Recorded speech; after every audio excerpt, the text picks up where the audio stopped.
Committee will come to order. Will Commissioners, staff, and guests please rise for the Pledge of Allegiance?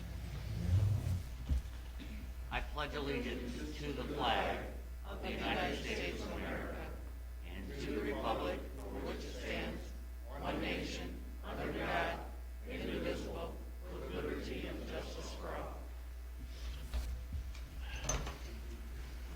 all. Limited public comment at this time. Any member of the public wishing to address the committee may do so for up to 3 minutes.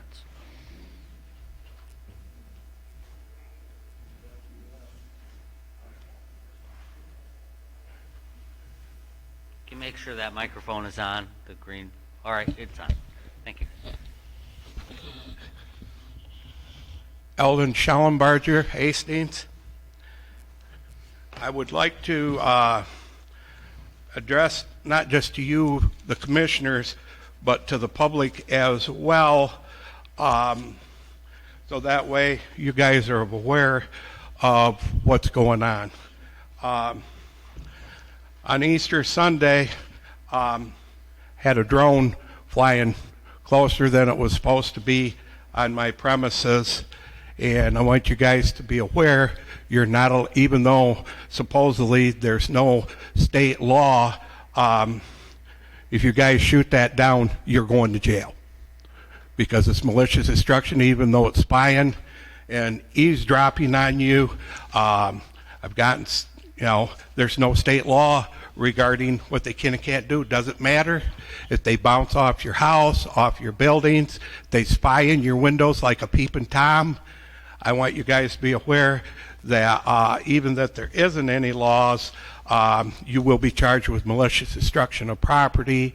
And I wanted to bring this to your attention because if you're charged with malicious destruction of property and you actually use a firearm to shoot that down, you take the risk of losing your firearm rights. So I wanted you and the public to know what's going on, to take and get after our lawmakers so we can protect our property and to protect from being spied upon. Thank you. Thank you. Is there further public comment?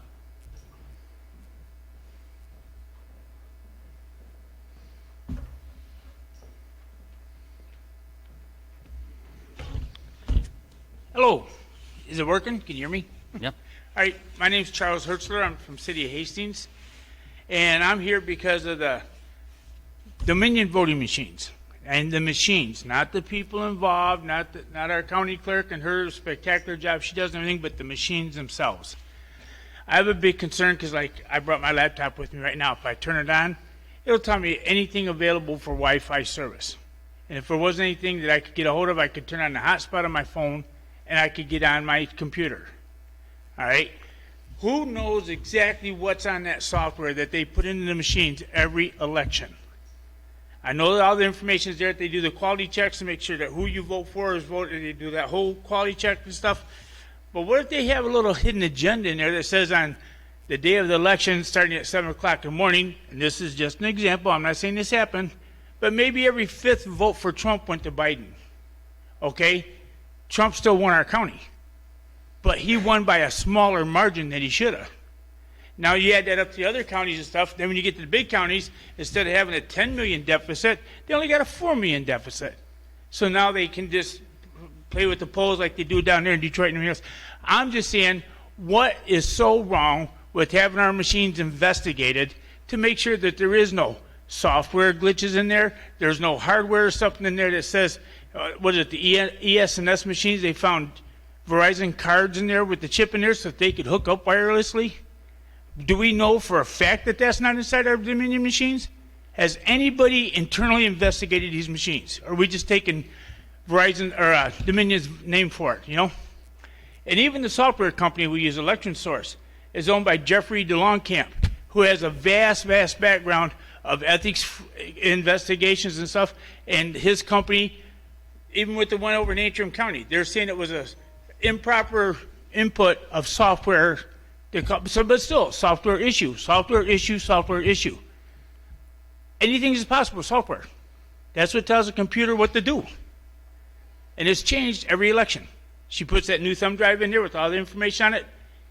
Does anybody really get in there and check and see all the information on that thumb drive? That's my question. And I really would like to see our county commissioners and our county clerk and them agree to have our machines investigated. I know that we've been subpoenaed for it. All right? I don't see a problem with it. In fact, I would encourage it, because if they find absolutely nothing wrong, that just makes them look even better. If they do find something wrong, let's fix the problem and remove the doubt that the people of this county have, not everybody in this county, but a lot of people in this county have, that there is issues with these machines. And it's the machines, not anybody involved. I mean, I can't tell you what a great job I thought they did. I did not know how involved the election really was until I sat there with the Board of Canvassers and stuff, and it was amazing. Is that my time? That is. Okay, I'm sorry, but thank you. Thank you. Startled me. Is there further public comment?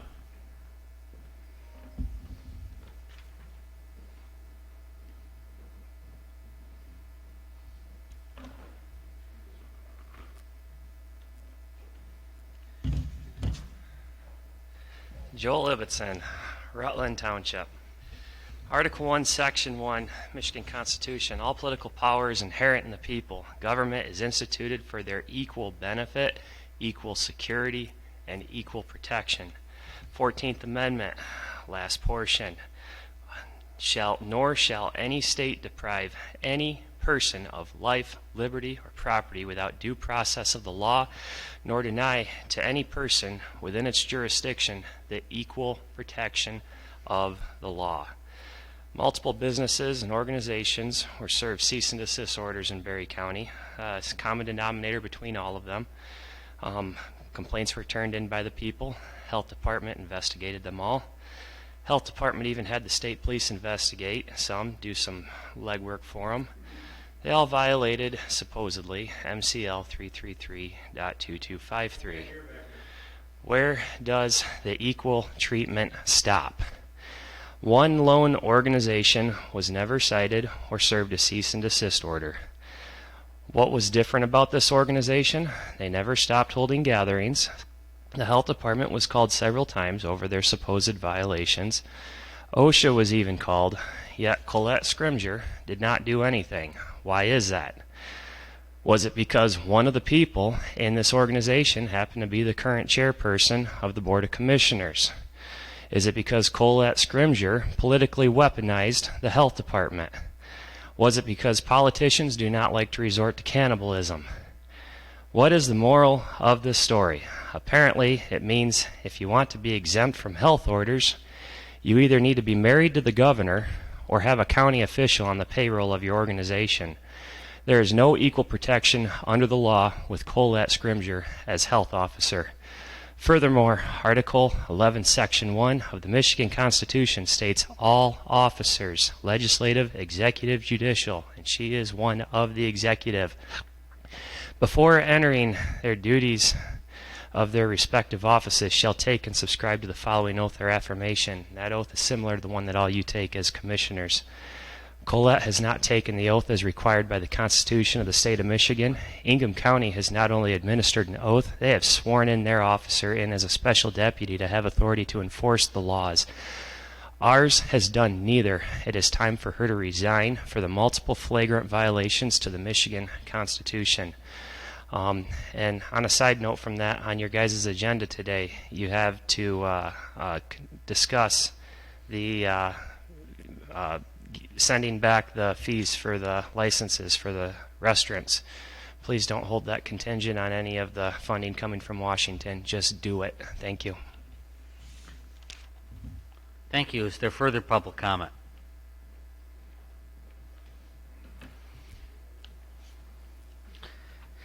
Hearing no further public comment, we'll move ahead. At this time, the chair would entertain a motion to recommend to the Board of Commissioners approval of the attached reimbursement grant agreement for $20,000 from 270 Incorporated to complete 4 renovation projects of the Berry County Animal Shelter, which include fence, gutter, glass, barrier, and concrete projects. So moved. Second. That motion is made by Gibson, supported by Connor. Discussion. Good morning, Ken. Good morning. How's everybody doing? Doing great. What do we Good. have here? Well, so I secured another grant to do some more improvements and some renovations at the shelter. The four projects are the big one is the first one is the gutters. So I have current gutters on the entire facility except for they're not covered. And in the last 4 years I've been there, with all of the leaves that come in from the woods, of course, you know, we're surrounded by the woods right there. They fill up, and then with the steel roof, they ice over, and they pretty much got tore down this year. I tried to repair them as best I could, but they're just gone. And so with this grant, I can replace those with 4-inch gutters, with 5-inch gutters, and I can also have all of the gutters covered. So it'll also save me from climbing up there 4 times a year and cleaning leaves out of the 250 foot of gutters every year. The other thing I want to do is I want to add some more outdoor kennel area on the fencing, and I want to extend the outdoor kennel area by 150 foot more towards the front of the property to give us more exercise area, an area for the animals to exercise and get out and play and stay healthy while they're at the shelter.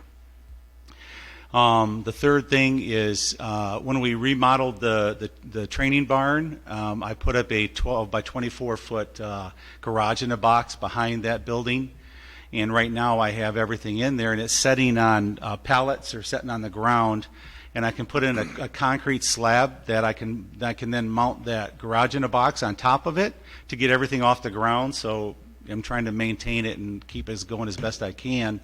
And then also in the future, if we want to be able to put a structure there, we have the concrete that's it's ready for that if need be.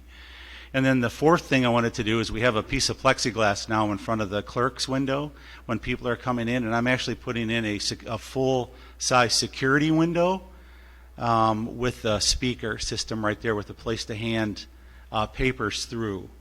And I've secured bids on these projects. And the 270 is always great to us, and they've offered us this $20,000, and that's what I'd like to make the next 4 improvements at the shelter. Are there any questions from commissioners? Vivian?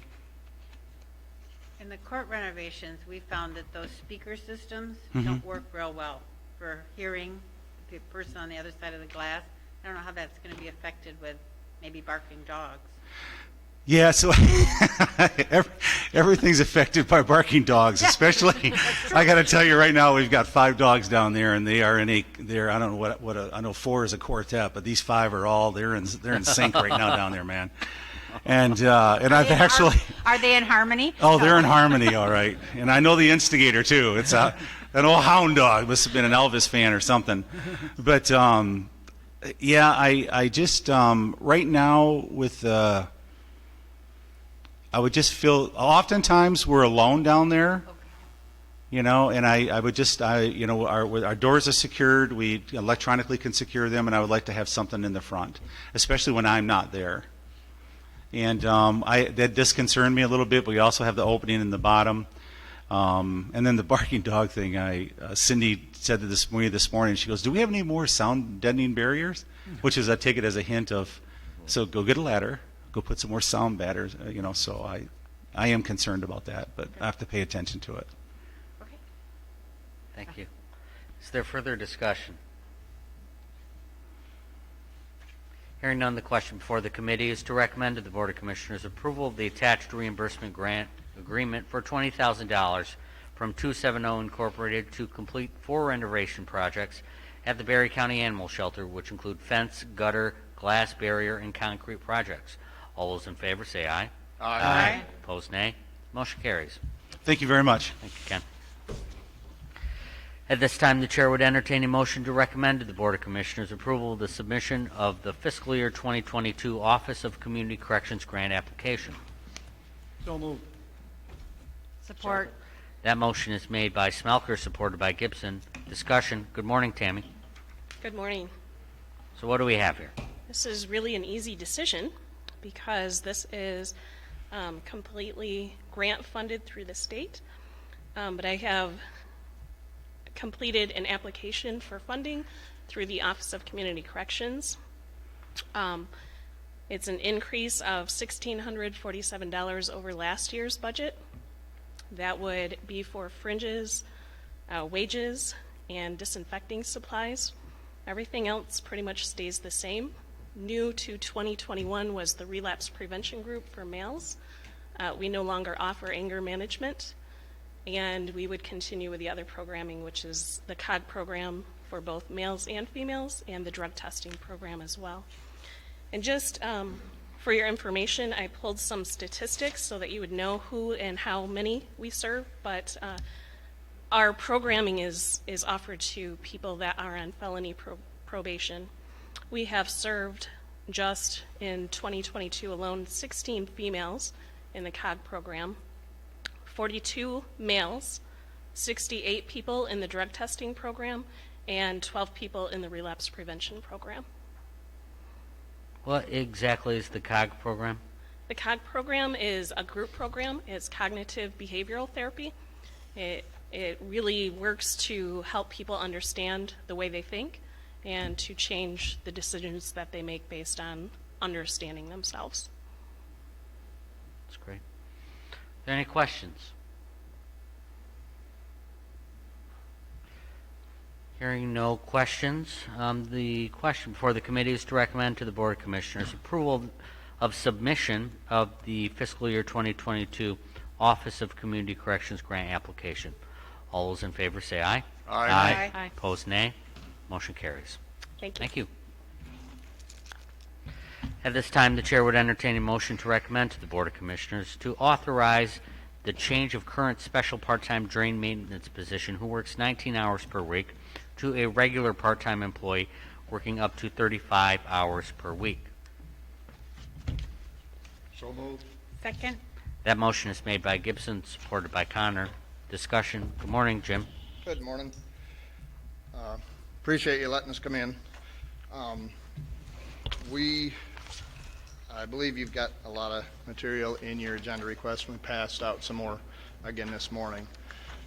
The pictures that are going around, I don't know if everybody's seen them. That's what we've had. That's what we have in our drains currently. A lot of trees down. Some of it we can remove mechanically with the Mini. Thank you for helping us with that. But a lot of these streams are wide enough, streams, drains, whatever you want to call them, that it's a whole lot. Oh, here they come. It's a lot better to have me and a maintenance guy go out there and cut them out with chainsaws and just chuck them up on the banks. It's time consuming. It's slow work, but it's the most efficient way. We don't scuff up the banks. We don't damage the drains. A lot of the time, once you get all the garbage out of there, the trees, leaves, twigs, the drains basically start clearing themselves out. We've included, you'll find the portion of the drain code that says that all the general fund of a county shall be reimbursed by the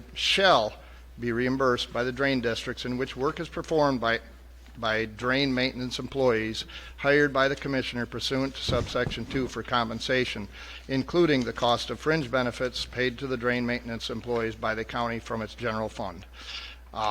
When I talked to Doug Kelly, he said this means all costs related to that employee are borne by the drain districts. So the health insurance, retirement, all that stuff is covered because Commissioner Connor was very specific about that to make sure this isn't going to be a cost to the general fund. It's worked well the last, 2-3 years that we've had a maintenance guy. Tammy's been real good about billing back everything every 3 months, reimbursing the county drain or the general fund. We also looked at the description of the union regulations. This can't be a full-time, at this point, we don't believe this can be a full-time employee because if we have a rain day, that person can't work. Pretty simple. We don't have a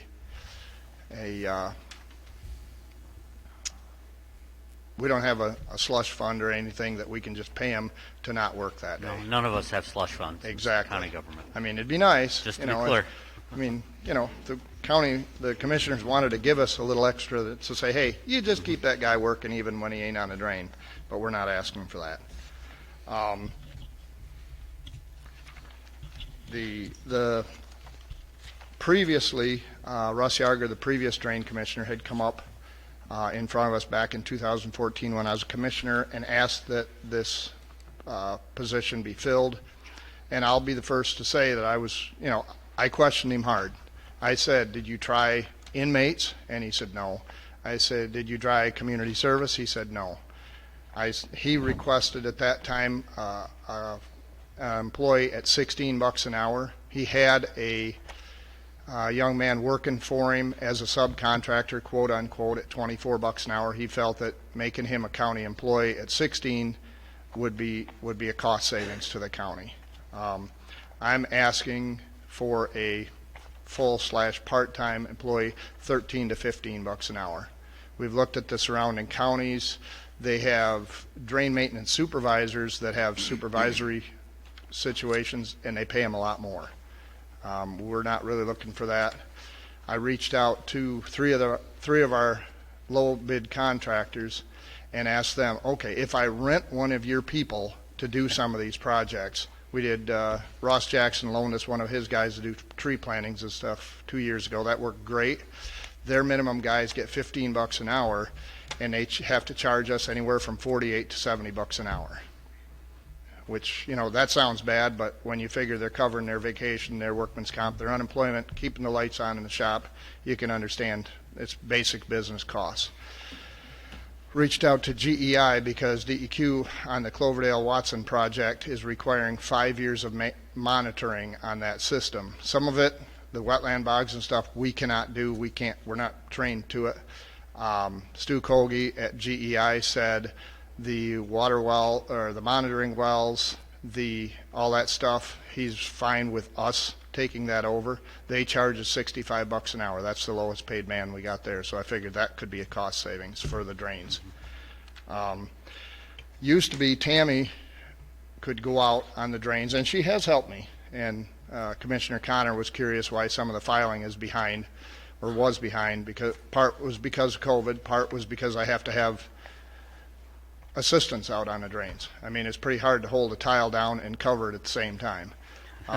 When we did the Pine Lake pumping, we had to have road control while we're setting up the road crossing. She had to be there. There's not a choice. But here is a list to give you a little background. When Russ was in, they started and finished 3 drain projects in 8 years. That's how many. There was 3 others that were submitted but didn't get done in that 8 years. A petition project, mandatorily, once we got a petition, we have to act on it. We've received 17. 4 of them we've finished. The other 13 we're still moving forward on. That adds an enormous amount of paperwork in our office that Tammy has to undertake. So it's a lose-lose situation. I need her out on the drains, or I need her in the office, and the office stuff has to get done. So we're running out of manpower. Well, I'd like to ask, just for Commissioner's benefit and any of the public listening, what are the consequences if we don't get these drains clean? Little Thornapple. Little Thornapple?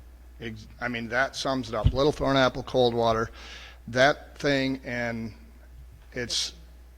The picture of the cottage. But what are the effects on the farmer? The farmers get flooded out. The property owners get flooded out. That one hadn't been maintained in about 70 years. And that's a lot of that stuff with regular maintenance would have cured itself. Mm-hmm. That project needed to be done. There was a lot of people upset that it wasn't handled exactly right, but that project had to be done.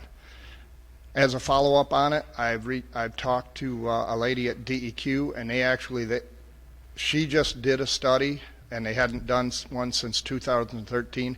There's more microinvertebrates in that drain now than there was in 13. So that project, with all the publicity, still turned out to be a benefit to this county when it was done. I've heard that when it comes to drain maintenance workers, that you could have them working every day, 40 hours a week, and you still would not clean all of the drains. If you had a house that hadn't been maintained in 50 years, and I'm not saying, some of the stuff wasn't worked on, but the majority of it has been, I hate to use the word neglected, they just didn't have any manpower to work on it. Right. And then there's projects like, you'll see the picture coming around with me standing on the water, it looks like. Tammy thought that was real funny. Did they get that? Yes. That's actually the outlet of the Cuddy Drain. Yeah. They just did that project. We were at the final ends of that, but there's so much erosion coming in and migrating to Gun Lake that we're working on getting that cleaned out. That was 4 feet deep, I'm told, 4 years ago. Now I'll practically walk on water because there's only about that much water coming through. That's in front of somebody's house on a channel. Yeah, you But see there's expected to have a boat. Yeah, There also. and you know that if it doesn't get maintained, it's just going to get worse and worse. It's going to end up all in Berry County further down. The first 250 feet of the clean out on that is on the inter-county board. The resolution that was adopted when they did that petition is anything after that 250 feet is 100% on Berry County residents. And I'd rather catch it before we end up paying the whole bill. So, anyway. Yeah. Any questions, comments from commissioners? Dave? Couple comments, couple questions. So reimbursement to Berry County, do you know what the reimbursements were in 2019 and 2020? The dollars, no. It was whatever was paid to all the expense of the drain maintenance guy. So those are regularly filed with the county? Every 3 months, she I'm reimburses. behind on them for last year because of the COVID, just working from home and stuff, but they're done on a quarterly basis. That, if you want to stop up, I can show you what gets billed. But those are given to Sue usually quarterly. Okay. I try to do them quarterly to reimburse the county for that. Okay. My concern, and for the benefit of our two new commissioners that haven't been through a budget cycle yet, I think last year, Michael can correct me, but I think there was a request for $1.1 million in funding for new positions within the county, most of which were turned down. Our next item on our agenda is our budget calendar, so this is coming up, and you know, as a commissioner, there's a regular process to submit requests for new employees and funding positions and stuff like that. So I personally would rather see this go through the budget request because I trust Michael with his ability to look at everything going on in the county and kind of analyze that and see where it fits. I'm not sure it's an unreasonable request. Is there a reason you wouldn't do 2 part-time people in the summer months versus 1 person almost full-time with benefits? We advertised for 8 weeks this spring trying to get somebody to fill this. The chances of getting somebody, I think, are pretty slim to none to get another part-time person. The workers just ain't out there that want to do this kind of, nobody wants to be 3 feet deep in a drain cutting wood out and chucking it out. I also advertised on Facebook and got ridiculed quite hard actually for the wage, but I advertised on Facebook too, and it on like Berry County Help Wanted, and nothing. So I mean, nothing but except, are you kidding me? You're paying them, this to do all this work, and so the likelihood of filling these positions at 12 to 15 may not be very good. We have $10 one, or 10 to 12. well, I asked 12 to 15. We have a kid working now. We did finally get somebody to apply. Well, actually, we had 2 people apply. One of them didn't have a driver's license, didn't have any mechanical ability, admittedly. He'd never changed the oil in a vehicle. So he didn't score very well. The other one has a chauffeur's license, real good mechanical ability. He can change the oil like in the pumps that we have to do at Delton. He's got a lot of background of running a chainsaw, and I mean, he's a field worker. So, and that's why I thought, well, I don't want to take, we've had 2 previous and they both moved on. And then you got to start again and teach them how to run the tractor, how to run the laser, how to be careful around equipment, not cut their leg off with a chainsaw. They're just, I mean, it's a labor position, and when I talked to the contractors, they said you can't get them. Is there a special YouTube video that shows you how to not cut your leg off with the chainsaw? It's Out of honest. curiosity. They've got to have. We had one kid that worked for us that I would not allow him to run a chainsaw because I want somebody that already is understanding and knows Comfortable with that type of exactly. equipment, so. I mean, it's scary. I mean, and I won't let her run a chainsaw because I'm very prejudiced that way. Women should not. And Sue Be careful. Mandikar, I'm careful. sorry. I understand you're a phenomenal cutter, but it scares me to. I'm afraid to have women get hurt with a chainsaw. Guys are expendable. Okay. But most drain cleaning, I would think, would be done May through October. No, we do it all winter long Okay. because Bullhead, we had a call from John Fetchner. He was flooded out. My last maintenance guy and I spent 3 days up through there. One of the pictures that came through with snow on, I mean, we're working in 25-degree weather. It's got to get done. We're so far behind. And we've got great relationships with Eaton and Ionia and Allegan County, and they've said, hey, if you need to cross the line to work on these inter-county drains, we'll send the letters out. Go ahead and do the work, and we'll pay you. That's good. I mean, they're good about it. Okay. Okay. Dan's answered my questions. Like I said, I like Michael Brown's ability to evaluate the entire county, the cash flow, the money, the Yep. positions versus looking at these individually in the middle of a budget cycle. Yeah, So yep.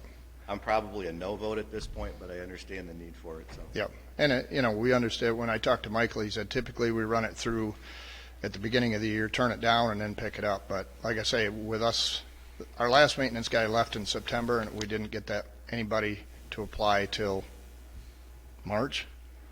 So it's like all the work that we could have been doing last winter just ain't going to get done. So, Catherine? Just because I am new, yep, what is your staffing situation? you see it.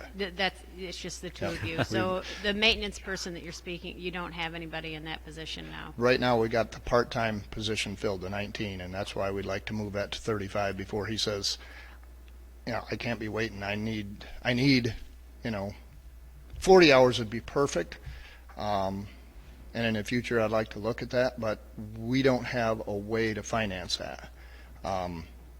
We can't, unless it's billable, which is typically at least 15 minutes, they can't even come into the office and do paperwork because if it was a deputy / maintenance person, then you can do that. Then the county ends up picking us up on the bill, but we didn't do that for a couple reasons. One, Tammy's really, really good at trying to keep up on the stuff. It'd be nice, and two, it's an added expense to the general fund of the county, which it's like, if we can do it without it, it'd be great if we could get inmates. We had inmates the first year, that worked phenomenal. We had 5 different inmates that summer. That has since dried up. Ain't sure why. We can't get community service. We've checked into that.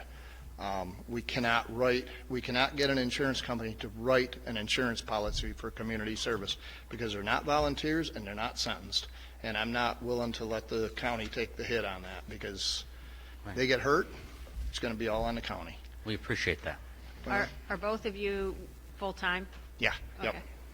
Per drain code, it says the county will pay the wages and compensation for a drain commissioner and a deputy drain commissioner.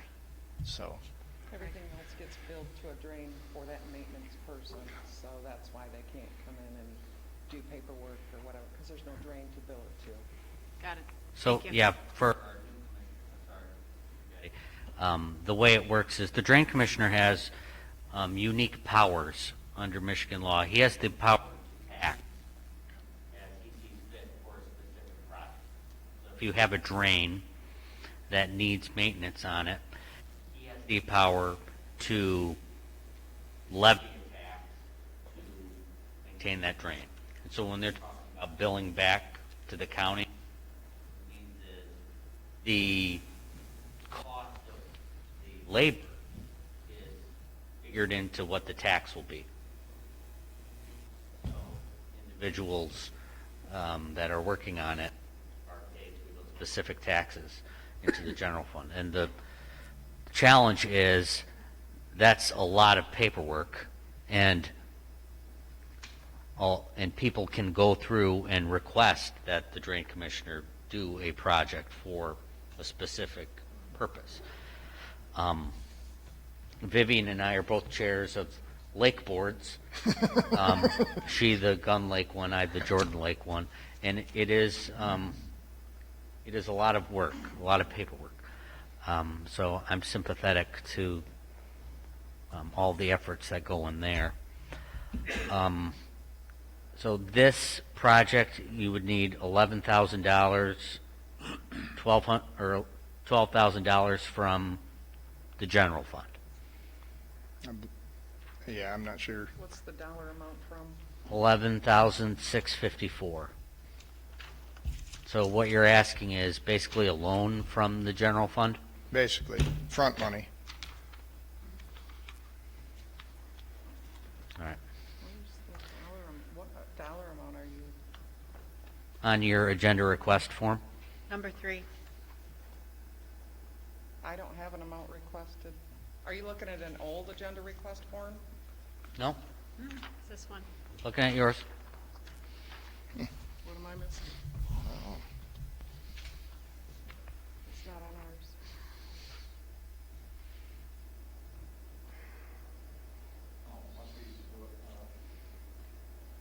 That's probably what Did you just tell me when I see it?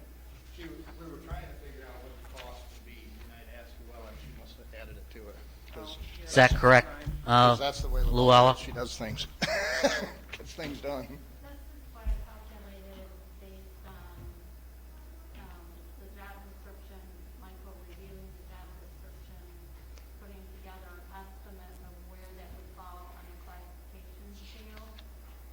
And so there were a lot of assumptions that went into it, but yes, the Okay. calculation. So just for those of you listening, the administration department did calculate what it would cost the general fund based on the job description and the information provided by the Drain Commission, and that comes out to $11,654. Is there more discussion? John? I'm sorry. I'm going to go back to Commissioner Getty. I cut her off. And I I apologize. was done. Thank you. You're done. Okay. Commissioner Smelker.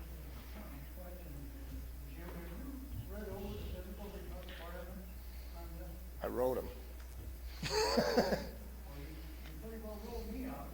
Well, that's me. That's a good example. That's a good example. though. I know that sounds terrible, but if we're out on a drain and I go down, I want somebody they may not be able to lift me, but they hopefully can get me out of the drain, at least get my head out of the water, you know.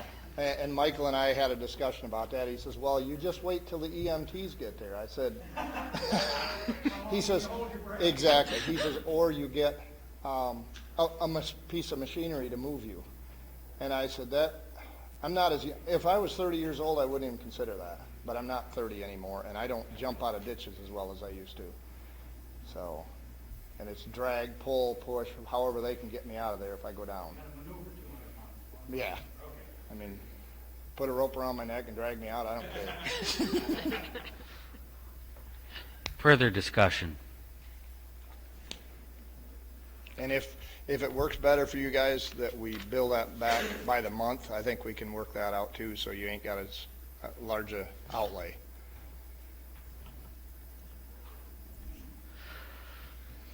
Well, I hear Commissioner Jackson's comments about going through the right process. I'm not sure this is the best option. Maybe a contract position would be better. But I know the farmers in my district, this is for them. They don't ask for a whole lot, and they pay a whole lot in taxes. And the lake owners around Berry County, this is for them too. And drains get clogged very fast. So I'm going to support this. but I would still like to see it be a temporary position until, or a temporary solution until we find what a better one would be. That's just my opinion. Is there any other discussion? Hearing none? Yep. Vivian? With the last board meeting, we approved temporary for the Register of Deeds office, and we also realigned some of the mapping and IT. We did. So, I mean, things happen throughout the year that you have to, and if we didn't add these hours, a lot of work time, that a lot more work, I think, happens in the summer, and a lot of problems because of the water issues that we've had. So, I mean, it happens. And I think it's excellent that we're trying to alleviate some of these drain issues that have built up over the years in the least amount of cost to the landowners. We don't like to be responding to floods. That's We'd rather correct. prevent We them. don't. Any other discussion? I just Tammy, can you speak into the microphone? kind of wanted to say that we're out there doing what he's elected to do, what this office is supposed to do, so I guess I just would like to see you guys support us in giving us the tools to be able to do that. I feel that that's your, this is our partnership. So. Thank you. Ben, you said something about a contract position. Correct. Well, I'm just saying, to go along with what Dave was saying, that maybe the board should look at this in view of the whole county budget and all of county and the county positions. And just an idea that was in my head is if you have a laborer that you could do a contract with for a longer period of time, it would be easier to bill. okay. Well, that's, when Russ had Lane working for him, he was working as a contractor, quote unquote. But the problem was, at $24 an hour, he didn't have life insurance, he didn't have health insurance, he didn't have workman's comp, he didn't have unemployment, he had no liability, because once you tack all them costs on, it gets pretty expensive for somebody to work as a subcontractor to do that stuff. And I don't want, I know Lane was a hell of a good kid, but if he'd have cut his leg off on the drain, the county would have paid the whole bill. We just can't afford that. Right. And maybe that's a discussion that we need to have, whether it's appropriate to have somebody full-time and have them covered. I don't know. I'd like to see what other counties do. We're unique and we have more water than all of our other counties surrounding us. Ionia County only has 2 lakes that are in special assessments, or 1.5, Morrison and Jordan. So. Well, and the other thing is the other counties typically, they'll like Allegan and Eaton both have maintenance/deputy, but I'm not real comfortable coming to the county commissioners and ask them if we had a job that person could undertake to help the county, then we could get it a full-time position. The way Robert Rose was running it in Ionia is their maintenance guy did their SESC, and the county actually paid 40% of his wages and all the benefits. I don't think Michael's been very conservative with spending, and I don't see the county commissioner saying, yep, we're going to give you one more person and we're going to take the hit for an extra $10,000 or $15,000 a year. And I don't want to do the SESC permits that are mandated by state. All right. So, John. Very good about annually you come and give us a report. When you do that, is there a way that you could do a sheet on what, if you get this person, what this person was charged to, and also with the mini excavator in your backhoe? Oh, yeah. Yep, projects that we've used them on. Yeah, we can do that. Thank you. Further discussion? Hearing none, Madam Clerk, will you call the roll? Hold on. The question before the committee is to recommend to the Board of Commissioners to authorize the change of current special part-time drain maintenance position who works 19 hours per week to a regular part-time employee working up to 35 hours per week. The clerk will call the roll. Campbell. Yes. Connor. Yes. Getty. Yes. Gibson. Aye. Jackson. No. Smelker. Geiger. Aye. The motion is agreed to. Thank you. Thanks, kids. Appreciate it. Thank you. How are we doing? Do we need a break? Well, I wanted one quick thing. If anybody wants to volunteer on the drains, we'd be tickled to death. I'd love for you guys to come out and see what we actually do on a drain. Oh, That'd be awesome. I remember my childhood. I Only if you let me run the chainsaw. We'll do it when he's not here. Just kidding. I'll bring my own. Vivian, do you want to run the chainsaw too? No, absolutely not. All right. Do you run one, Catherine? Do you? Okay, I got two sisters, and one of them's tough, well, both of them tough as nails, and neither one of them's comfortable running a chainsaw. So, it's, people get hurt Yeah. really quick. I'd rather not. Put me in a bobcat all day. I would rather not as well. Sometimes you just have to do it. Without objection, we're going to take a 3-minute break. Anyway, yeah. Hearing no she's- objection, she's the board now is at the recess for 3 Bobcat minutes. operator.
Let me know when you're ready, Aaron.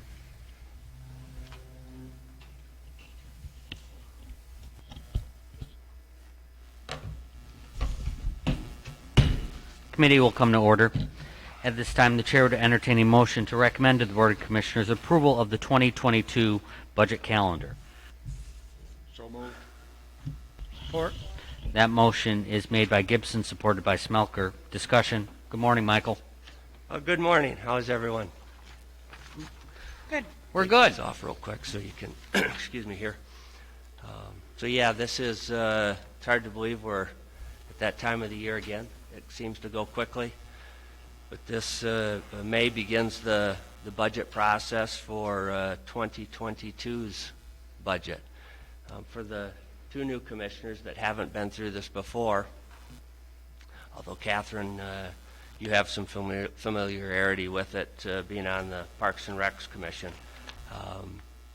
We do put together a budget calendar, lays out milestones for the administrative office, as well as the departments and then boards, or you as the board. As you can see, our milestone is at the end of October 26th. We would be in a spot where the board would hold a public hearing, and then based on that public hearing, adopt the 2022 Budget General Appropriations Act and establish the millages. Unlike the federal government, and I mean that in no disrespect, but unlike the federal government, we are unable to spend funds without a balanced budget. So we've never had that situation, and there were years ago we pushed it till the end, but we have in modern times been able to hit that end of October date. It works well for then administration as well as the departments to get their budget set. They know what they have going into 2022. A couple of key features of our budget process is that the board, you as a board will conduct, and I encourage that, budget hearings. So I will request input from the departments. All the departments will complete their budget requests. I will put together a budget, submit it to you as well as all of the departments. And then you will hold some budget workshops. One of the things that you've done in the past, and I continue to encourage, is that you hold a process for departments, elected officials to come in and appeal my recommendation. I think that that's an important opportunity for them to get in front of you and say, hey, here's why I think that administration either got it wrong or should reconsider this. And I think I think it's important they know that that opportunity is there. So sometimes we get budget appeals, not always. We'll see how this year goes, and then I'll work with the board to walk everybody through the budget and get it adopted. I don't see anything at this point that jumps out and concerns me as we go into the budget year. We've been able to adopt balanced budgets in the past, and I think we're poised to be in the same spot. So I try to answer any questions that you might have. So for new commissioners and anyone listening from the public, every year we have this calendar, and it's an ebb and flow process where we and Michael makes a recommendation, departments get a chance to challenge that, and then we hear the appeals and we make a decision. But I really want this to be your process. So this is a great opportunity to ask and really get to understand how where our revenue comes from and where we're spending it on. Now, we did talk in the past about holding night meetings. This is probably the best situation to hold an evening meeting in some part of this process, so we can bring the public in what we're on. But with that, I will leave it. I'll open the floor for discussion from commissioners. What would you like this process to look like?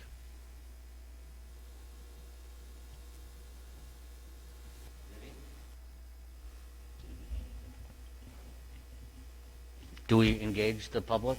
Oh, sure. I don't know what the best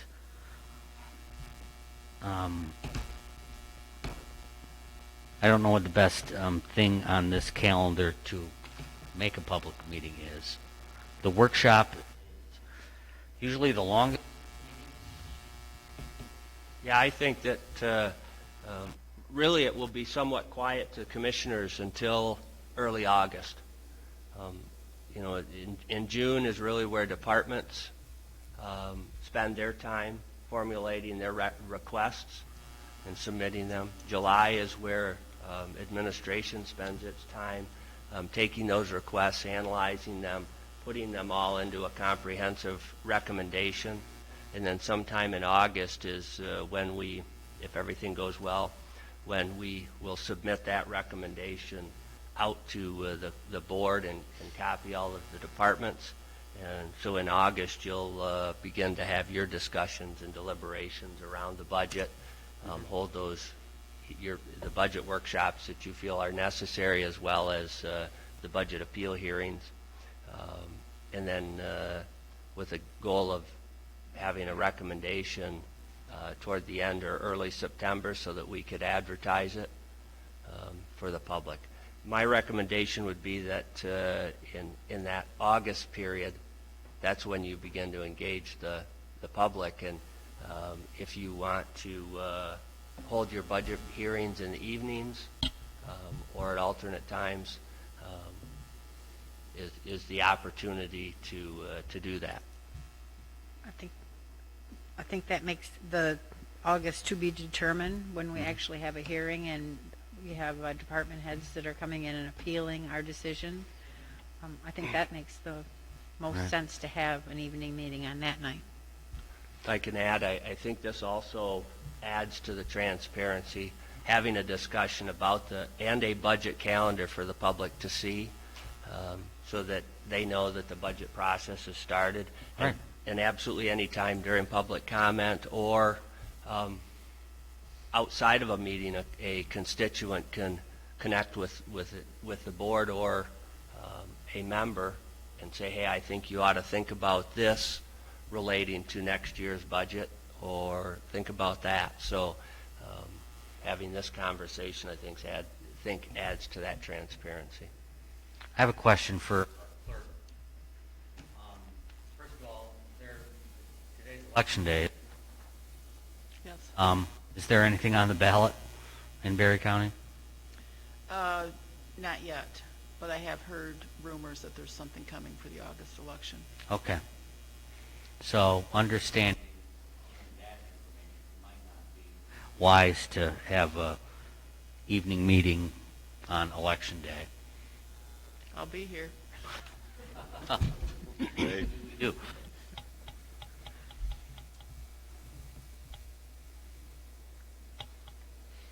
So, Can I ask a question? When we have our budget hearing, isn't that usually the last meeting in August at our Board of Commissioners meeting? Often it probably has. It has been in the past? Yeah.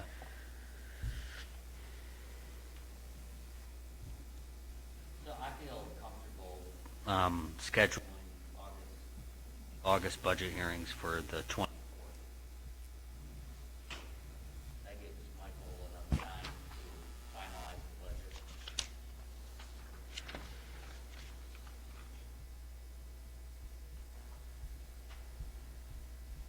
Anybody have any issues with the 24th? Way too far ahead to know. Yeah. Let's go ahead and, if there's no objection from the commissioners, let's schedule that budget hearing appeals for the 24th. Well, that's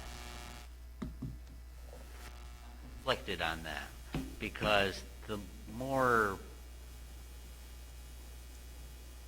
it's more informational to have the workshop in the evening, because that's where we go over the nuts and bolts of the budget. And by the time we get to the hearings, it's kind of set in stone.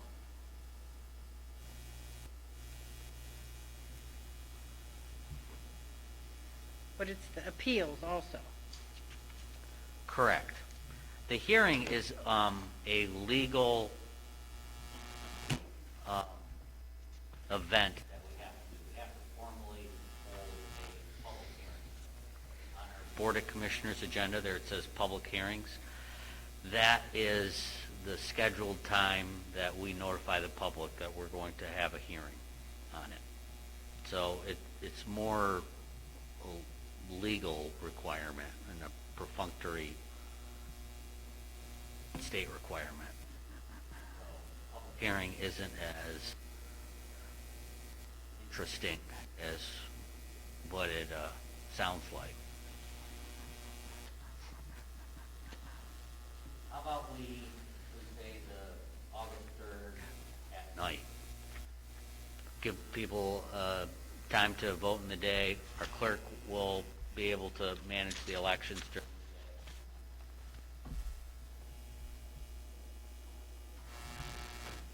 You don't think you'll be criticized for keeping people away from the polls? Can we, as we get a little bit closer to August, can we make that determination? We can. I mean, there's some fluidity to the budget, and I'd hate to get everything lined up around August 3rd, and So how about we say August 3rd is now August PBD, and August PBD is now the 24th? Could we have it here? Yeah, that's what we would check.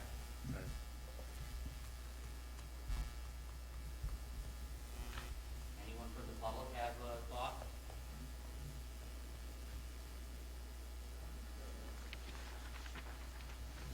So, any questions on the budget calendar?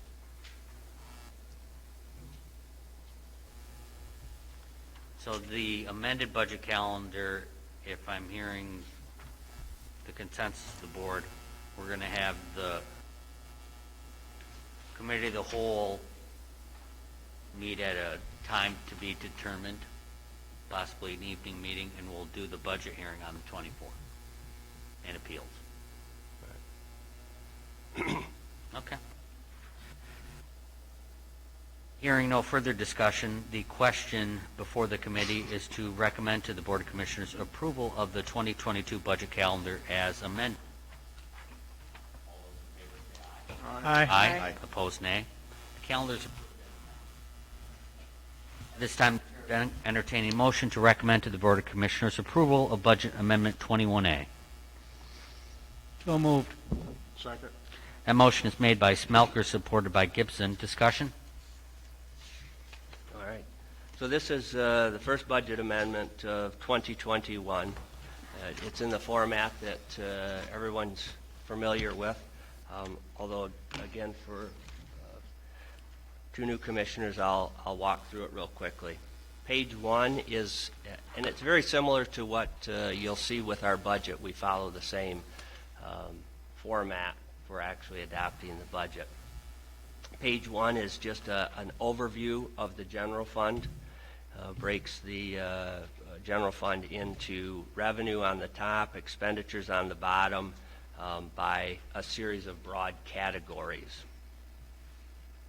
I'm going to keep moving through this, and if somebody does have a question, just stop me for a minute, interrupt. Yep. The floor is open, Commissioners. You could just... So pages 2 through 5 are the general fund revenues. So you can see there are a significant list of revenues that the general fund collects on an annual basis.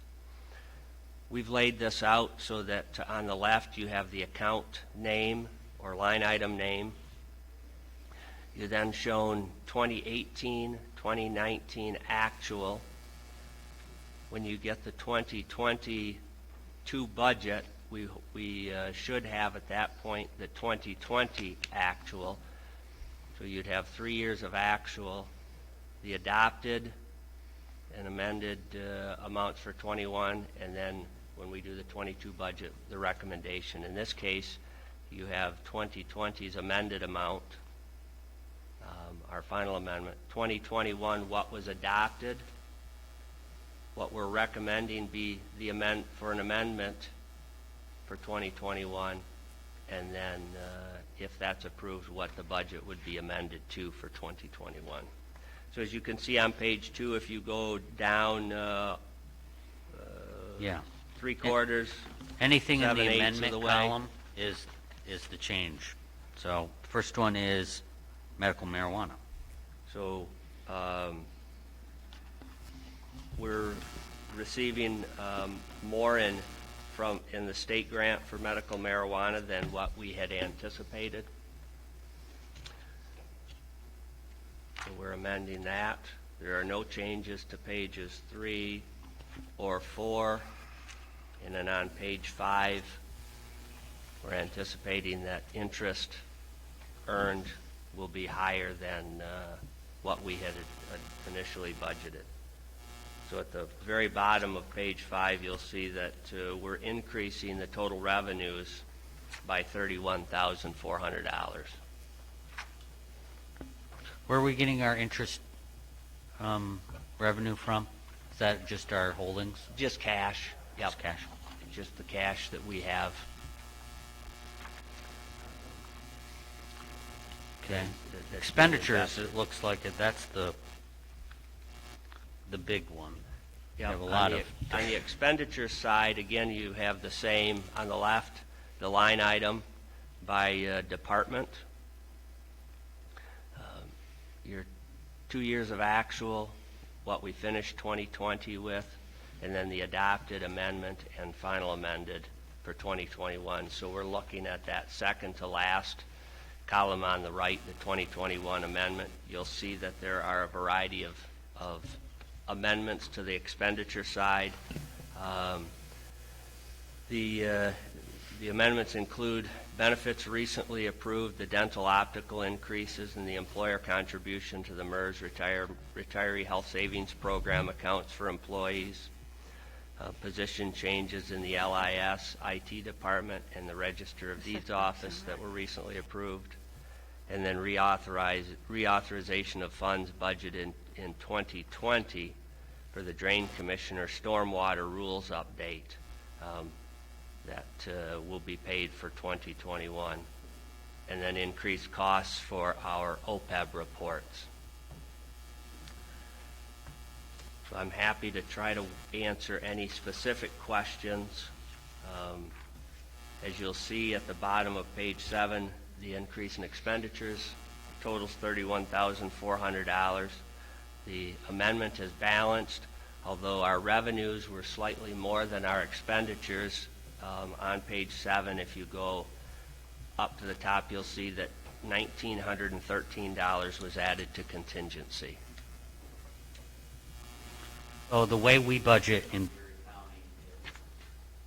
on page 6, the first thing that it says is mandated services. We have 3 different tiers of departments. We have mandated, non-mandated, but service level required, and then the rest is non-mandated, no level, service level required. So the first one, the mandated, those are things by law that we have to provide. We have to provide elections. We have to provide a county clerk, prosecutor. Non-mandated, required, or tier 2. We're not required to have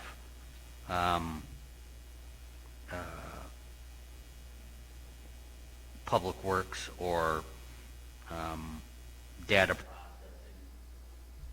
The state doesn't require us to have an IT department, but we still need it. And the third is things that the commission important: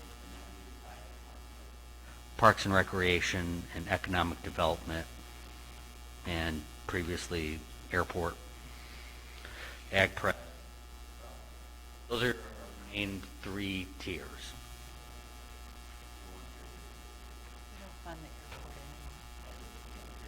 Oh, previously, sorry. Apologize. Yep. 12 years. Let's look at the significant changes that are being proposed. You're moving 36,000 out of LIS. Is that because of the position? That is, if you remember, the abstractor was eliminated.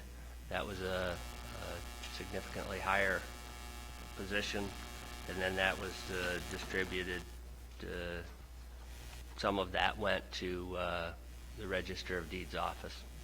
That seems to be the biggest cut, but the biggest addition seems to be the Register of Deeds, which... Correct. And you'll probably see a few of these as we finish up bargaining agreements and then come back to implement the changes associated with those. You want me to move on to the...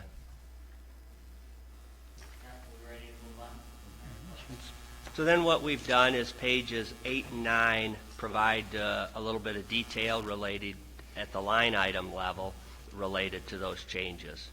So if, for example, you want to know what the change to the commissioner's budget was, you can see it affected dental, optical, the HCSP contribution, and printing. And you can look at that for any of the departments in the general fund. Pages 10 through 12 provide the amendments to the special revenue, debt service, and all of our other funds that we budget. And then 13 and 14 provide that level of detail. So we have a series of funds. The general fund is your largest fund. And then, as you can see, there are a whole series of special revenue funds, which are those that are 200 series funds on the left. Debt service funds are 300. Construction funds. It's a grant. We'll create a new line item in this section for that revenue. A new fund. Yep. So, and I'm happy to, at some point, if anyone has questions about any of our funds or would like to understand more about the structure that we have. It's called fund accounting. I'm happy to talk about that and sit down and go into detail. So I'll answer questions now, but I won't belabor the subject. The biggest one seems to be we're making bigger expenditures out of building rehab, which is Fund 248. That is something we anticipated. We had just been in our savings account for a while, and now we're spending on projects. On page 10.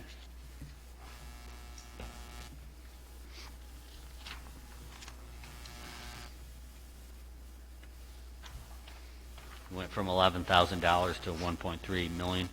Yeah. Oh, no. On the 248? Yeah. Oh, excuse me. No, it was revenues at 11,000. Revenues remained the same. The expenses went from 1.2 million to 1.3 million. So it went up about 70-ish thousand.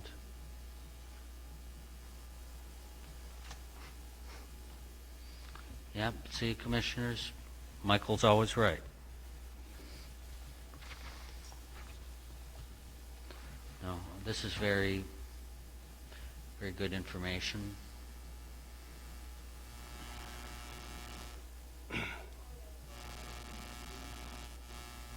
Delinquent tax funds.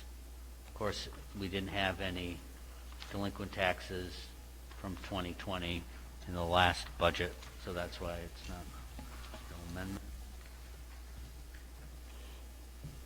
Internal service funds is where is kind of our cash savings account in the general fund. Internal service funds. Internal service funds are established to account for just that internal services. So health insurance, data processing. If I remember right, data processing is one of those I think that's there. It's the vehicle fund that comes out of, data processing, yeah. So you've got data processing, vehicle, telephone, health insurance, unemployment, those areas that we're providing a financial service to ourselves. So we need to account for the costs of unemployment. We're a non-reimbursing unemployment agency, so we have to maintain a fund balance, and when we have an unemployment claim, we pay the actual claim. Pardon me, I said that wrong. We're a reimbursing, so we have to reimburse the state of Michigan for the claim. We don't pay an annual work unemployment premium. So we have to maintain a fund balance should we have workers or unemployment claims. Health insurance, we use that to account for and pay for the premiums associated with our health insurance. We bill all of the departments. Those funds go into, all of those monies go into that fund to then pay the premium on a monthly basis. So that's the purpose of an internal service fund. Any questions on the budget amendment or questions in general about the budget? There are no stupid questions. This is the time to learn. Hearing no further questions, the question before the committee is to recommend to the Board of Commissioners approval of Budget Amendment 21A. All those in favor say aye. Aye. Aye. Opposed, nay. Motion carries. At this time, the Chair would entertain a motion to recommend to the Board of Commissioners approval to spend $24,448 to renovate the stairwells at the Berry County Courts and Law Building. So moved. Support. That motion is made by Gibson, supported by Smelker. Discussion. Thank you.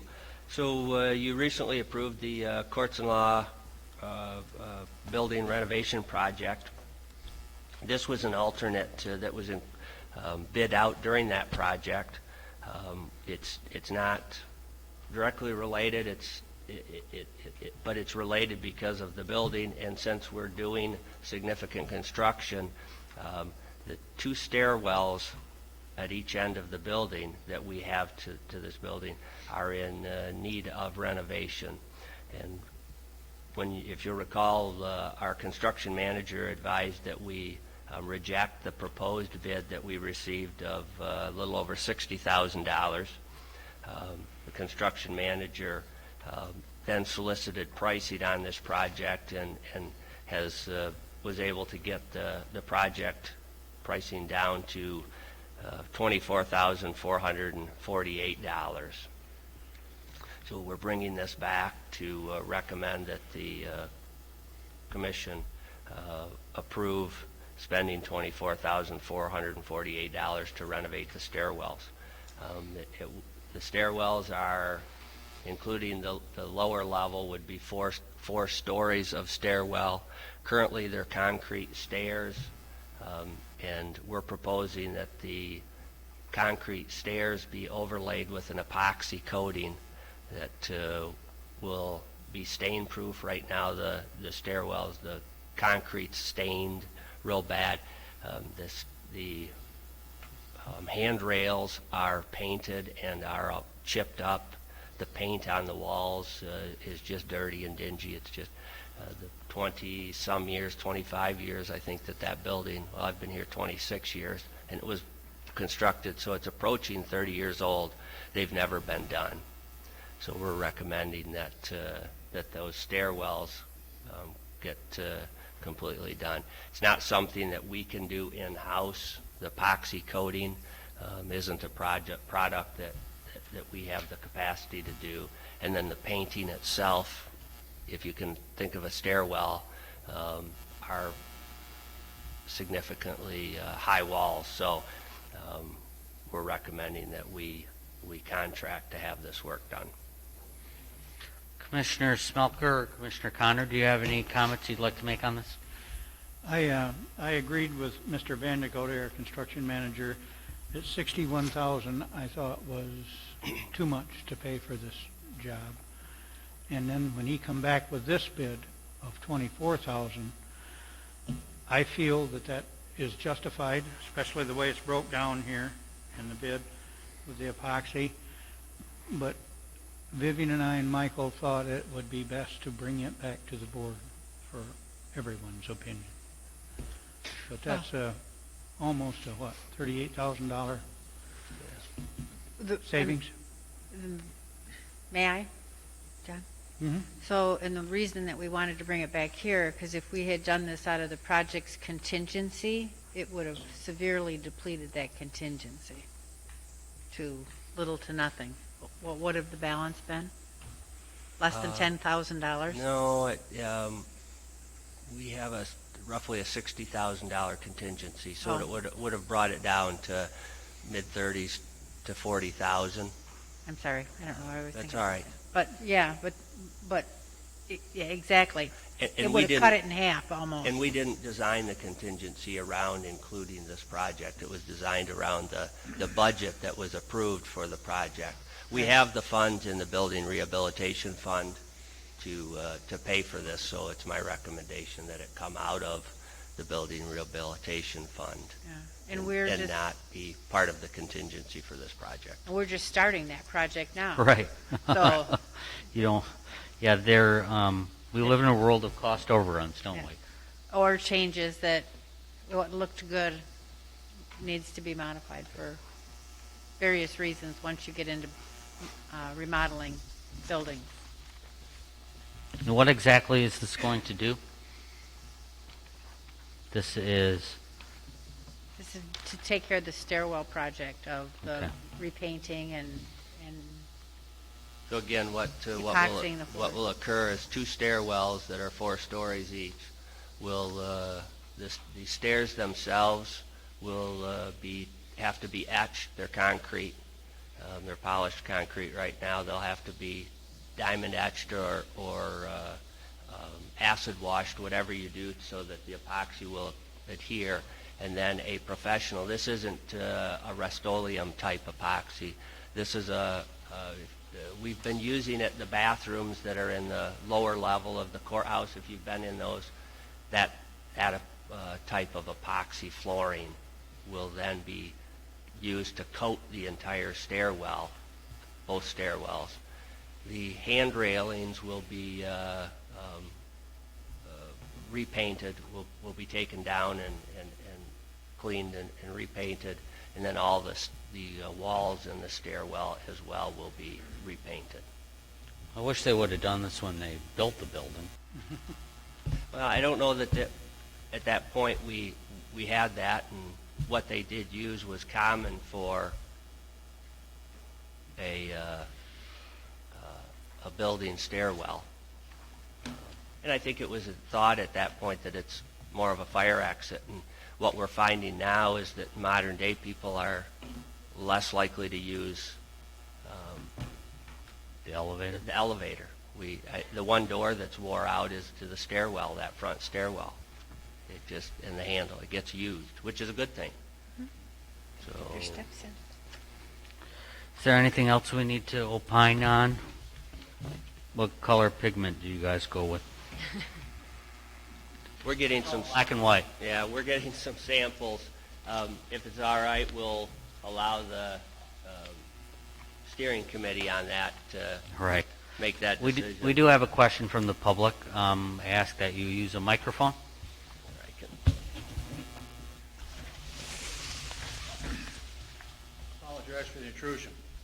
Not an intrusion, it is your, we welcome you. I've got a question. It relates back to my public opinion or public comments, whichever you want to prefer it a little bit later. But I'm looking at the budget, and due to my incompetence, I cannot find the amount of money that we're giving to what our share of funding the bedhead is for the upcoming year. The health department appropriation would be found under the mandated services on page 6.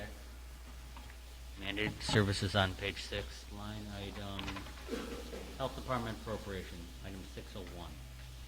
And that appropriation was amended for $105 to $413,600. Okay, thank you. Any other questions or comment? For the committee is Board of Commissioners approval to spend $24,448 to renovate the stairwells at the Berry County Courts and Law Building. All those in favor say aye. Aye. Aye. Aye. Opposed, nay. Motion. Short break. There's no objection. Without objection, the board will stand at recess.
Committee will come to order.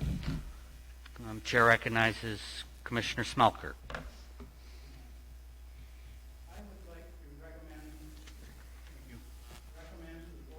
Commissioners using up to $90,000 of the American Rescue Plan Act funds to reimburse Berry County licensed food facilities for their corresponding food license fees paid to the Berry Health Department in 2021.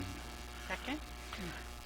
Motion by Smelker, supported by Connor, to recommend to the Board of Commissioners using up to $90,000 of the American Rescue Plan Act, ARPA funds, to reimburse eligible Berry County licensed food facilities for their corresponding food license fees paid to the Berry and District Health Department in 2021.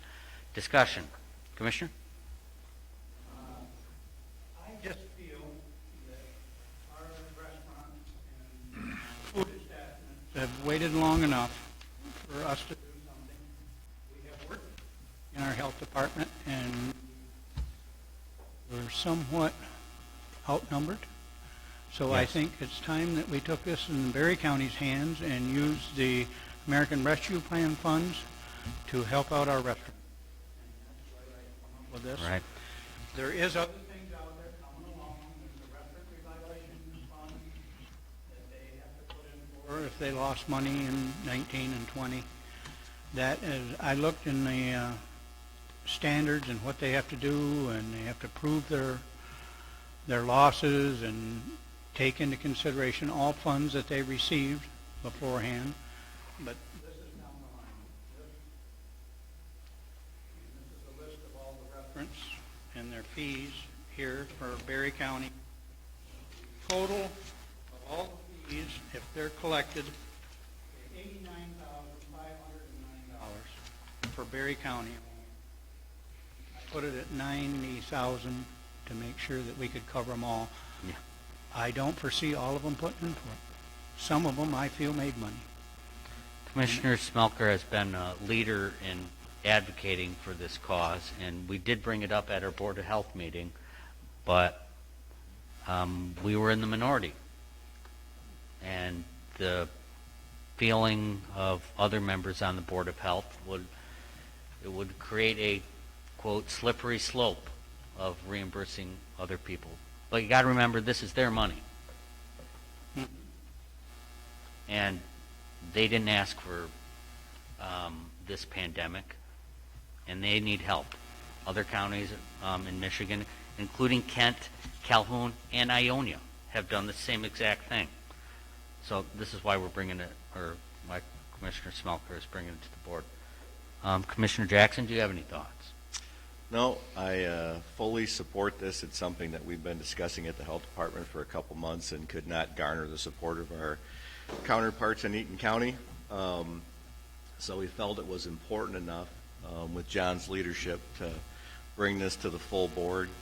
Our restaurants have paid a higher price than many other businesses, have been closed longer, still at 50% capacity. So I think although the amounts of these fees are not astronomical, what are we talking, $500 to $800 per restaurant? I think it's a good faith investment in our community and our businesses to support them in a time it's been a pretty rough year on them especially. Other thoughts or questions from commissioners? Sure, Campbell. I'd just like to say I totally understand the slippery slope concept, but I'm very happy to see that we're stepping out there and taking an initiative. And if there's a chance to be taken with a slippery slope, I think this certainly is one of those times when you do that. Thank you. Thank you. Yeah, these businesses are taking risks, going down slippery slopes to keep themselves alive. We can have some courage too. I think it's a good idea. Some of the restaurants have really been struggling.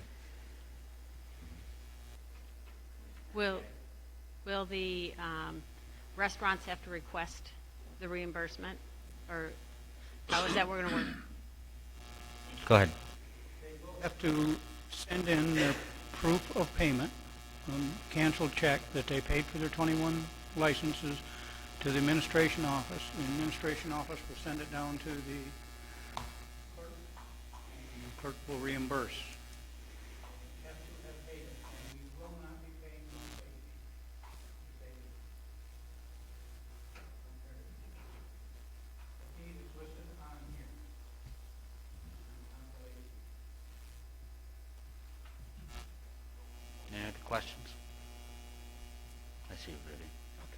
Commissioner Connor? So I'm very supportive of this. When other counties were writing resolutions, I drafted one, but needed some buy-in from the prosecuting attorney. And we talked about that during the 2-hour public comment period and afterwards. So I am very supportive of this. I was hoping that the health department would do it, and unfortunately it didn't happen there. So I'm glad that John brought this forward, and I'm very supportive of this. Any questions or comments from the public?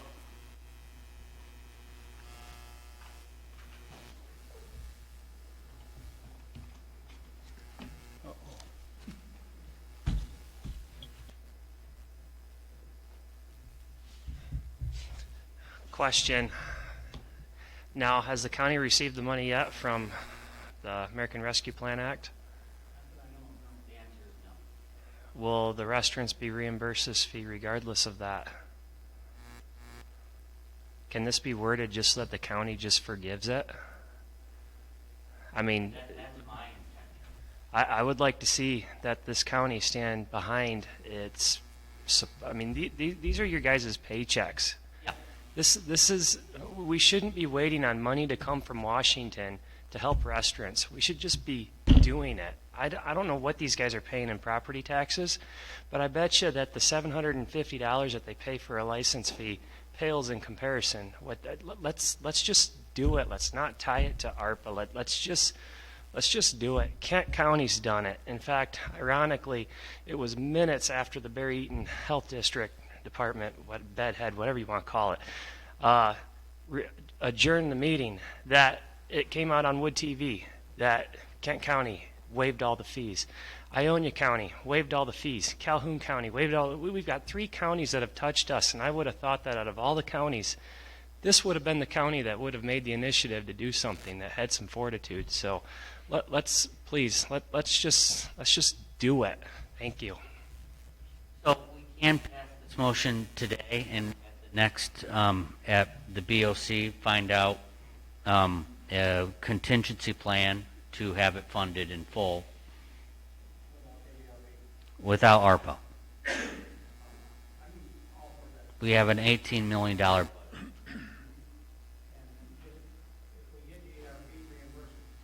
Right. We will find it.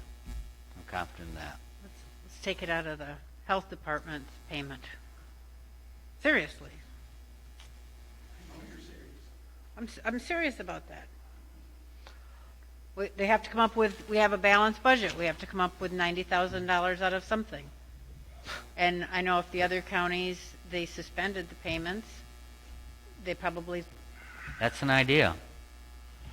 And I'm intrigued by it.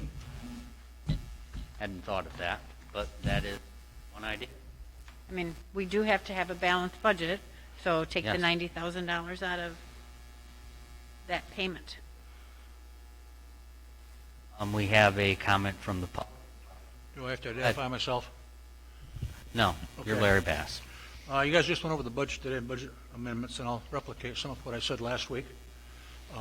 First off, for those of you that are on the health department, the Board of Health, I would remind you that you're there primarily to represent Berry County, not Eaton County. Okay? I'll also recommend that, and I can demonstrate, I've got the data to support this, all fees don't have to be the same, and there's a number of different programs that Eaton County and Berry County run within the auspices of the health department right now. So we don't have to tie ourselves to what Eaton County wants. You know, we're Berry County. Do what Berry County needs. Having said that, your budget is about $18,500,000 this year for revenue. It is. Number one, the $90,000 I feel is a little bit too high. You've got 43 restaurants in this county that are full-service restaurants. You know, the rest of them are things like Wendy's, Dairy Queen, churches, schools. You know, that's a decision you have to make. And darn it, I was going to bring my can up here and say that's one we don't have to kick down the road anymore. I'll bring it up next. I think that this is, take it out of the budget now. It's only $90,000, and like I said last week, That's 0.4%. We should be able to take, and then repay it when the funds come in. If we can't handle 0.4% on a short-term basis, I would suggest that entire budget has to be looked at again, because the money should be available there someplace, and it might be a number of different accounts that have to be touched, so to speak. But I agree with Joel, and I'll deny I ever said that. But do it now. There's no sense in waiting. Be bold. We want firm, concise, strong leadership. So, anyway, that's enough. Thank you very much for your time. Commissioner Smelker, what are your thoughts about having some flexibility in your motion? Sure, absolutely. How about we just strike? As long as we do it. How about we just strike of the American Rescue Plan Act ARPA funds, and it just says, recommend the Board of Commissioners using up to $90,000 to reimburse eligible businesses. That wouldn't bother me. I would like to see it in there that we reimburse wherever we take it out of with our funds, if we get them. Yeah. If we don't get them, Mm-hmm. we'll do it So- anyway, yes. We'll have to discuss next week where we find the money from. Well, we got the 100 fund if we need it. Okay. I'm going to let commissioners finish asking questions or making comments, and I'll open it up to the public, and then we're going to vote on it. Or comments from commissioners? Commissioner Campbell. I agree with the public on this, obviously, the comments, and I think we're long overdue. I think it should be done immediately. And I agree with John that if there's any way possible, obviously, to get reimbursed from the Government Act that's coming someday, we hope, then we get reimbursed for it. But I don't think we should let that stand in our way of getting it done. Okay. Thank you. Commissioner Getty.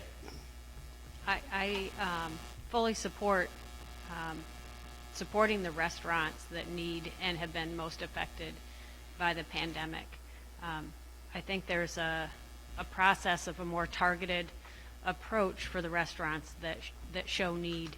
I think there are many restaurants that have done well and have not been affected by the restrictions.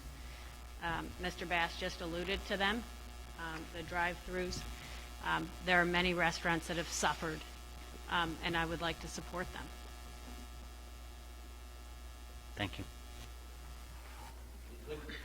Take it out of the tax, 100% tax payment fund. Just amend the motion.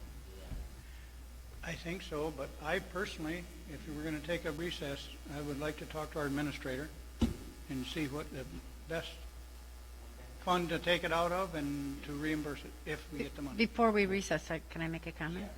We'll let commissioners make comments. We'll hear from comments before. So if could we take it out, let's say we take it out of the health fund money, and then, but make the motion to say that would be the target to take it out of, our payment to the health department. But if we do receive the ARP funds, American Rescue Plan funds, that we would put it back into the 90,000 back into the payment? Kind of playing with fire there. Yeah. I get it. But being a member of the Board of Health, I'm not sure how they would respond. They've already said no to waiving permit fees. So I don't know what they would do to make up that 90,000. Would they raise it? That's what I'm afraid. I personally would just soon not take it out of there, Commissioner Connor. Am not against talking about this at the next budget time at the health department. Not against it at all. Taking it out of the fund that they've already done their balance with, and the amount of work they've been doing with overtime and stuff, I don't want to take anything out of this year's budget. Well, it was a nice thought. Mm-hmm. But in spirit, I agree with you for your concept. Any other questions or comments from commissioners? Okay, if there are questions or comments from the public on the comment, yes, Mark.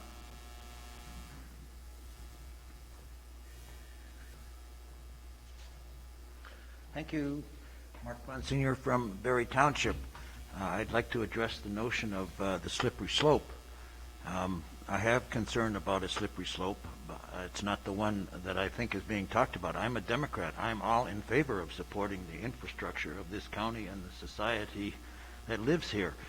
What I'm a little worried about is the fact that this American Rescue money has been out there for quite some time now, and I have yet to hear anything talked about, a process for talking about how this money should be used and getting some public input in that sort of thing. So I think that a notion such as being discussed is not, I have no problems with the merits of that notion. What I have a problem with is that it's coming out of the blue, and I'd hate to see us sit here and chip away at that money when we have an opportunity to make some enormous impact on the quality of the life in this county with this money that's coming our way. So I think we need a coordinated, thought about, worked on plan. And I think the conversation will be well, that's this good month. to hear. That's what I'm interested in getting started. My intention. Thank you. Is there further comment? Hearing no further comment, the board will take a 5-minute recess without objection. Board stands at recess for 5 minutes.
Trustee Peoples. Yes. Committee will come to order. So we've been discussing reimbursing food facilities in Berry County because of the lack of support from the local Board of Health. And we have discussed using funds that aren't ARPA funds. And Commissioner Smelter made a great suggestion about using the 100% tax payment fund. So I would, the chair would entertain a motion to amend the motion on the floor to read using up to $90,000 from the 100% tax payment fund to reimburse. So moved. Is there support for the amendment? Yes. Second. Motion by Getty, supported by Gibson, to amend the motion to read, to recommend to the Board of Commissioners using up to $90,000 from the 100% tax payment fund to reimburse eligible Berry County licensed food facilities for their corresponding food license fees paid to the Berry Eaton District Health Department. Is there discussion on the amendment? Still have to turn in their pay slips and receipts. I would also like a discussion on if we get the art fund of reimbursing this fund, but that's something we can discuss at a later meeting if we get the fund. Can we do that when we get the ARP funds? When we decide how we're going to spend them, can we make that decision then? I would say, my understanding is yes. My answer at this point is yes. One of the challenges is we don't know when we're going to get the funds, and it's still not, we haven't received clarity on what those funds can be used for and how they can reimburse. It does appear on the limited information that this would fall into that category and that you would be able to reimburse. But again, I reserve that when we get the final information from the federal government and or the state. So we do have a risk here that it might be determined that you can't. That's fair enough. I would have a quick question. Oh, go ahead.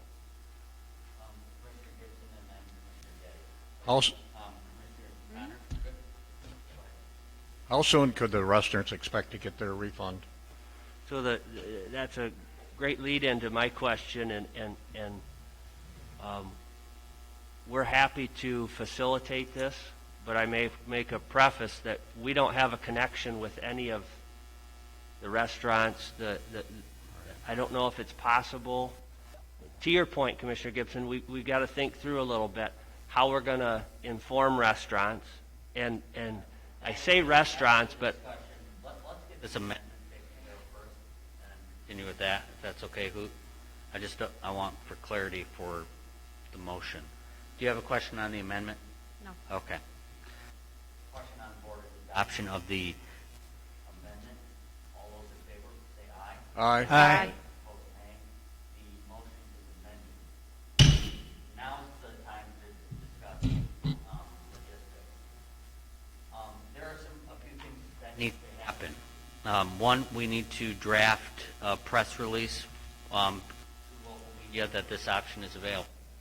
We need to work with our information technology department to set up a portal or a place on our website that they can submit an application. Three, we need to work with our treasurer's department to have the information available for those eligible for reimbursement so they could cut a check. Four, I'm sure Michael doesn't want a couple hundred new line items in special revenue. So I'm assuming you want to make a new fund, Michael? I don't know at this point. That's part of the logistics is,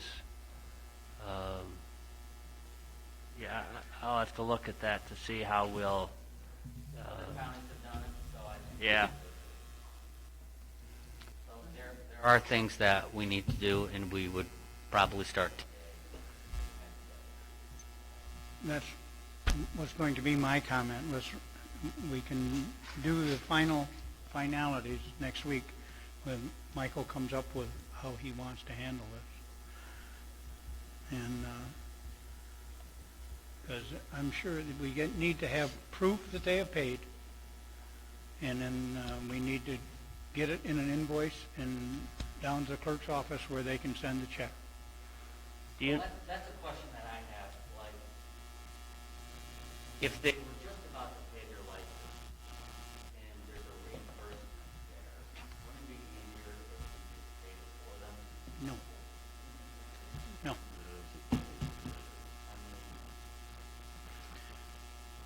They were due on the 30th of April, weren't they? They were due on the 30th of April, and we're paying no late fees. And this is also runs out the fiscal year of the health department, which is. Yep, you're right. So I agree that we need to get it out there in the media, and they send them a copy of their canceled check or however they want to prove that they paid theirs. And then we get the check.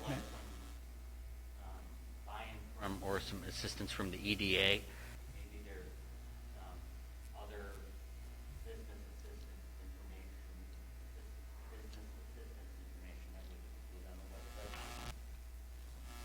PPP loans. Further discussion. Okay. I think the EDA site has a lot of information for assisting businesses, so maybe just a link to their site would be easy enough. It would go live as soon as the gavel goes down.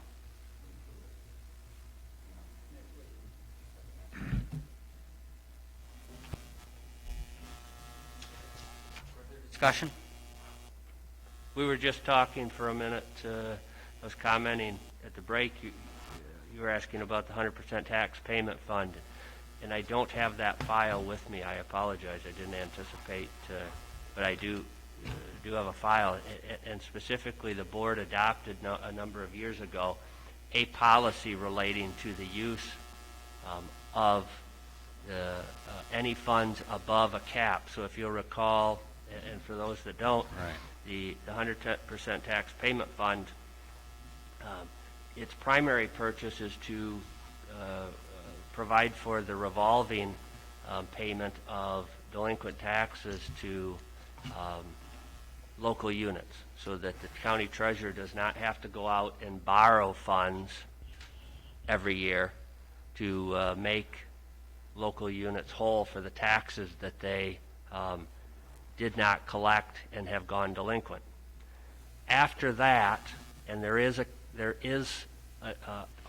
are funds currently above that cap, or that floor, whichever you want to look at it.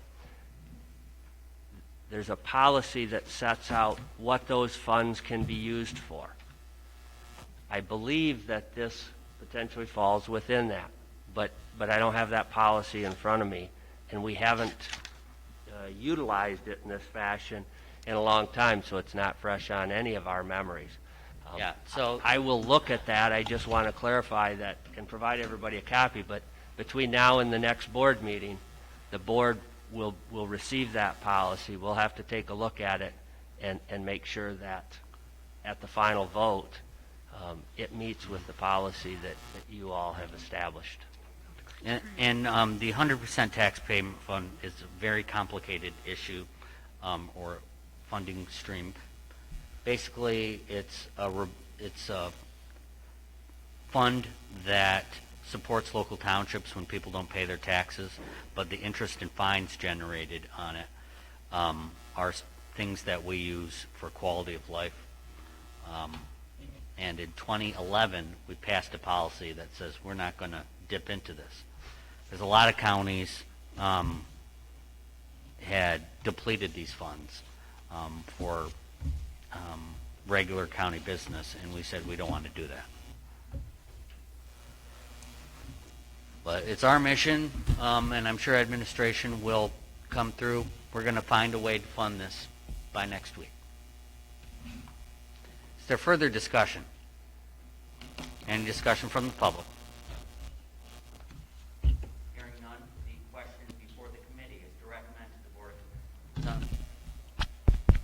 Is this coming through? I feel like I'm short now.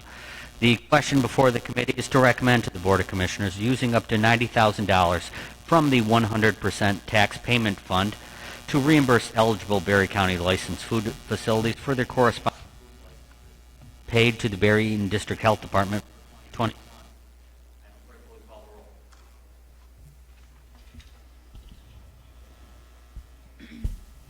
Connor, Yes. Getty, Yes. Gibson, Jackson, Smelker, Campbell, Yes. Geiger.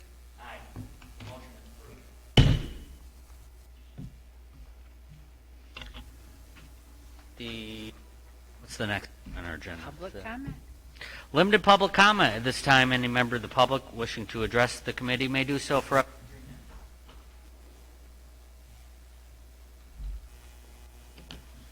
Oh, he's got his can. You're not kicking it.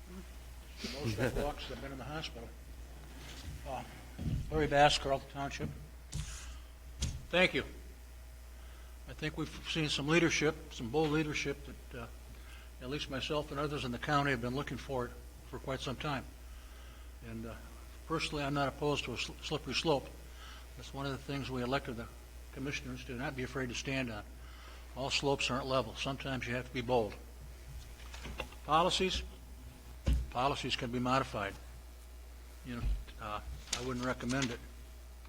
I'd also like to apologize to certain members of the council, of the commissioners, and some of those that weren't in attendance today. There was some unfounded remarks that were made earlier during the meeting, and I apologize for that. Those type of remarks should not be made in a public forum where people are named, and it's pretty obvious as who they're being directed at. There's an organization in the county that has got quite a bit of press and notoriety lately. One of their rules is attack the problem, not the person.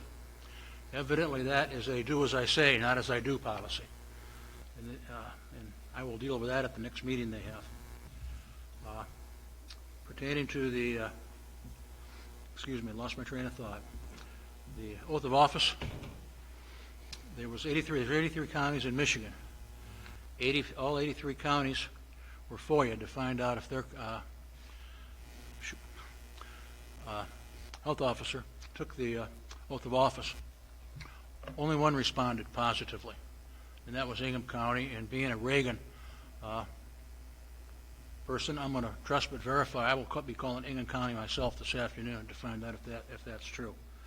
I personally have I've got written legal opinions. I've talked to the Mackinac Center for Public Policy. I've talked to the AG's office. Okay, and asked the question: does a health officer have to take the oath of office? The answer's been a resounding no up to that point. So I want to share that with you because, frankly, that's one. I'm just tired of hearing it.